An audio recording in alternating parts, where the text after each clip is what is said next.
May 9, 2021, 1:15 a.m. St. John's, Florida. Two teenagers walk into the dense woods behind their quiet suburban neighborhood. One of them is 13-year-old Tristyn Bailey, a cheerleader, honor student, and beloved daughter who lights up every room she enters. The other is 14-year-old Aiden Fucci, a boy who, in the next hour, will transform from a troubled teenager into one of the youngest and most brutal killers in American history. Only one of them will walk out of those woods alive. Tristyn Bailey was everything a parent could hope for in a daughter. At just 13 years old, she was a star on her middle school cheerleading team, maintained excellent grades, and had a smile that could melt the coldest heart. Her friends described her as loyal, kind, and always willing to help others. She was the kind of girl who remembered everyone's birthday, who stood up for classmates who were being bullied, who made everyone feel included and valued. On the evening of May 8, 2021, Tristan was at a friend's house for what should have been a typical teenage sleepover. Movies, snacks, gossip about boys, the innocent pleasures of being 13 years old with your whole life ahead of you. But sometime around 1 a.m., Tristyn made a decision that would cost her everything. She snuck out of her friend's house to meet Aiden Fucci, a boy from her school who had been messaging her on Snapchat. And a lot going on this evening. Let's start with our first look at some Snapchat videos in a disturbing murder case involving teenagers in St. Johns County. You remember back on Mother's Day, Aiden Fucci and another teenager recorded the Snapchat videos in the back of a police car. That same day, Tristyn Bailey's mother found out her daughter was missing. This new footage released today from the state attorney's office in the Fucci trial case purportedly shows Fucci on the day of the murder walking back to his house carrying shoes. Now there's another video and it shows Fucci's mother washing something out of blue jeans. The videos released also include footage of two people walking towards the area where Tristyn Bailey's body was eventually found. That security footage taken after midnight. Aiden Fucci was not like other 14-year-olds. While his classmates worried about homework and crushes, Aiden was obsessed with violence, death, and the idea of what it would feel like to kill someone. His social media posts revealed a disturbing fascination with knives, murder, and causing pain to others. He would post images of weapons with captions about wanting to hurt people.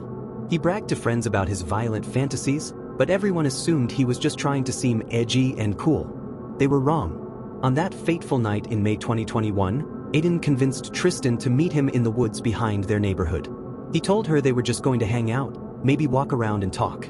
What he didn't tell her was that he was carrying a knife, and that he had finally decided to turn his violent fantasies into horrific reality. Right now at 11, new information released just days before Aiden Fucci is set to go to trial for the murder of 13-year-old Tristyn Bailey.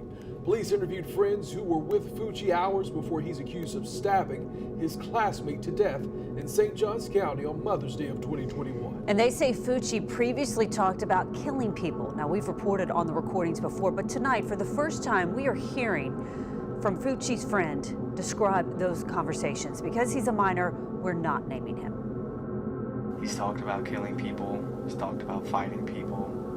I've seen him practice stabbing motions with his knife. And, I mean, you don't really take any of this stuff as in he's gonna stab and kill somebody, because he's just a kid. We're all just kids. What happened in those woods on May 9, 2021 was so brutal and senseless that even hardened homicide investigators struggled to process the evidence. Aiden Fucci didn't just kill Tristyn Bailey, he butchered her with a savagery that defied comprehension. The medical examiner would later determine that Tristan suffered 114 stab wounds. 114. Let that number sink in for a moment. 49 of those wounds were defensive injuries, evidence that this brave 13-year-old girl fought for her life with everything she had. She clawed at her attacker, tried to run, tried to protect herself from the monster who had lured her into the darkness. The knife used in the attack was so damaged from the frenzied assault that its tip broke off and was later found embedded in Tristan's skull. The medical examiner had to surgically remove it during the autopsy, a detail so disturbing that it haunted everyone involved in the investigation. But perhaps the most chilling detail was what investigators found written on Tristan's body. The word karma had been scrawled on the inside of her left ankle, and a crude smiley face was drawn on her right ankle, sick trophies from a killer who took pleasure in his victim's suffering. Last year. Bailey's body was found on Mother's Day with more than 100 stab wounds across her body. News4JAX reporter Scott Johnson has been going through the lab report from FDLE, and he's joining us now live from the Duval County Jail where Fucci is being held. Scott, that lab report focuses on the knife recovered near the crime scene. That's right, Ken. Fucci has been locked up here a while. This has been something that's been going on more than a year. And this is a real crystal part of evidence that links possibly the murder weapon to Tristyn Bailey's body. The brief two-page report shows a critical piece of evidence in the case against accused killer Aiden Fucci. It involves the knife that News4JAX cameras saw investigators recover from a pond shortly after Tristyn Bailey's body was found. Read this excerpt. It concerns that knife and something found embedded in Tristan's scalp. It is therefore concluded that the item 20 knife blade tip recovered from the victim's scalp and the item 19 buck knife were at one time a single item. The investigation that followed revealed just how calculated and cold-blooded Aiden's crime had been. This wasn't a moment of teenage rage that went too far. This was premeditated murder carried out by someone who had been planning violence for months, possibly years. Surveillance footage showed Tristan and Aiden walking together toward the woods around 1:15 a.m. But only one figure could be seen walking back alone nearly 2 hours later, Aiden Fucci, now a killer returning home to wash the blood from his hands and clothes. Digital evidence from Snapchat revealed the messages Aiden had used to lure Tristan to her death. He had been patient, manipulative, and calculating in convincing her to sneak out and meet him in an isolated location where her screams would never be heard. Most damning was Aiden's own behavior after the murder. Instead of showing remorse or trying to hide his crime, he bragged about it to friends. He posted on social media.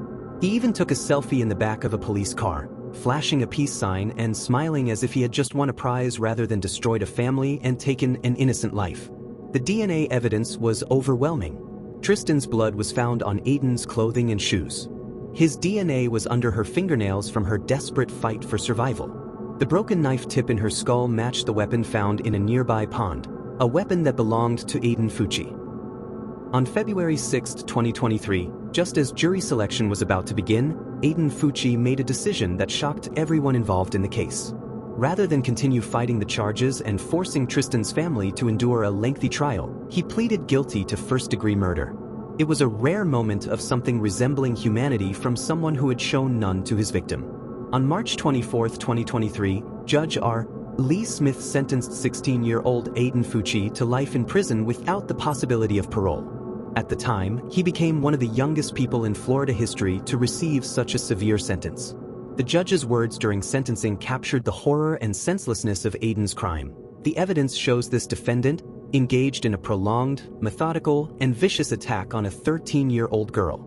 The number of stab wounds alone is evidence of the unimaginable suffering Tristyn Bailey endured. Aiden showed no emotion as his life sentence was announced. He displayed the same cold indifference that had characterized his behavior since the night he murdered Tristyn Bailey, further proof that he was exactly the kind of predator who could never be safely returned to society. 22 months after 13-year-old Tristyn Bailey was murdered, Judge R. Lee Smith announced her killer, Aiden Fucci, was sentenced to life in prison. The judge then spoke directly to Tristyn Bailey's family inside of the courtroom. Her body is no longer present on this earth. However, her spirit lives on through each and every one of you. The judge said Fucci had no reason for committing the crime. Now 16, Fucci was 14 when he stabbed his schoolmate 114 times on Mother's Day of 2021. It was not a crime of passion. It was not a crime that was committed because he felt rejected by her. It was not done in a fit of uncontrollable anger. There was no reason. There was no purpose. It was done for no other reason than to satisfy this defendant's internal desire to feel what it was like to kill someone. The consequences of Aiden Fucci's crime extended far beyond his own life sentence. His family was torn apart by the realization that they had raised a killer, and they too became victims of his choices. Crystal Smith, Aiden's mother, was charged with evidence tampering after investigators discovered she had washed blood from her son's jeans on the night of the murder. She was sentenced to 30 days in jail and 5 years of probation, a stark reminder that protecting a killer makes you complicit in their crimes. For Tristyn Bailey's family, no sentence could ever be enough. They had lost their daughter, sister, and the brightest light in their lives to senseless violence. Their victim impact statements revealed the depth of their grief and the permanent hole that Tristyn's murder had left in their hearts. The community of St. John's, Florida, was forever changed by the realization that such evil could exist in their quiet suburban neighborhood. Parents held their children closer. Schools implemented new safety protocols. Everyone was reminded that monsters don't always look like monsters. Sometimes they look like the boy next door. In 2024, Aiden appealed his life sentence, arguing that his youth should have been considered a mitigating factor. The Florida Appellate Court rejected his appeal, ruling that the brutal nature of his crime and his complete lack of remorse justified the maximum penalty allowed by law.